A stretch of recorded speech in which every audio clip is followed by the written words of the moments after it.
Want to know how to snooze mails in Shortwave? Well, no worries. In this video, I'm going to show you how you can easily snooze your mails just by using Shortwave in just under a minute. So let's get right into it.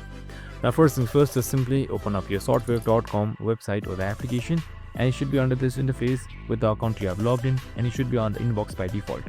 Now, snoozing is super simple. So you can just simply sort any mails that you want to snooze specifically with any contact or any mail, and now once you have opened it up, it will look something like this right here. Now in order to snooze it, once you have opened up the mail, on the top right side you should be seeing this time icon. This is the snooze. You can also select B or just simply like snooze right here, and now you can snooze up to a specific amount, which can be next week, or you can also pick a time and you can just simply do any of these and your snoozed will be there. And that's it. I hope this video helped. If it did, make sure to like, subscribe, and tune in with us for more of these videos. See you in the next one.